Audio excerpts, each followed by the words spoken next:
მოიტანეს ახალგაზრდა ქალის გვამი, რომელიც მიამსგავსეს ძალიან ცისიკო ბარამიას და იყო ეს გვამი დანაწევრებული ორ ნაწილად და ზედ იყო რაღაც წერილი ქაღალდის სახით წარწერით რომ არ გაერთიანდება როგორც ეს სხეული არ გამთლიანდება ისე არ გაერთიანდება და არ გამთლიანდება საქართველოს და აფხაზეთი ერთმანეთთან.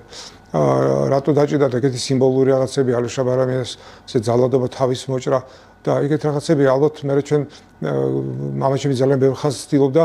დაედგინა ერთი ადამიანი მაინც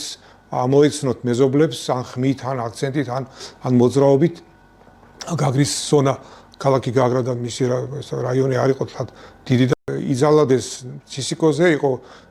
ძალადობა სექსუალური ხასიათის და იყო არაერთი და ეს ყველაფერი ოჯახის წევრების თვალწინ და არა მარტო ოჯახის წევრები იყვნენ იმ ბინაში იყო ასევე 3-4 ადამიანი სტუმრად უბრალოდ თავს აფარებდნენ ალბათ იმიტომ რომ ასე ალბათ ღამე ერთად გაათენეს ალბათ და ეგ ისტორიაც ასე აქედან მოდიოდა ჩვენთვის ყველა ადამიანის სახელდაგვარი თითქმის ვიცით ვინც იმ დღეს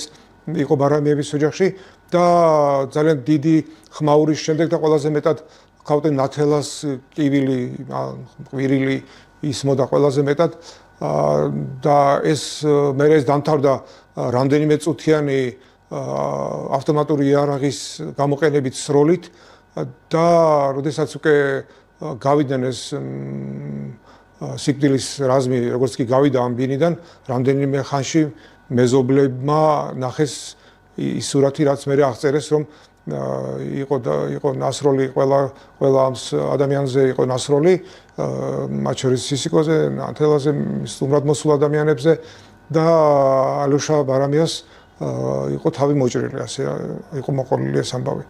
მე რამდენიმე დღის შემდეგ დამატებით კიდე მოგვივიდა ინფორმაცია უკვე სამავთყოფოს ადამიანებისგან სამავთყოფოში მუშაობდა არა ქართველებისგან, იმიტომ რომ ქართველები ცოტანი დარჩენ ძალიან იმ პერიოდში. ამ ოფიციალურ სიაში ცალკე პუნქტად არის უცნობი ქალი ქალაქ გაგრის ოკუპაციის დღეებში მოკლეს წამებით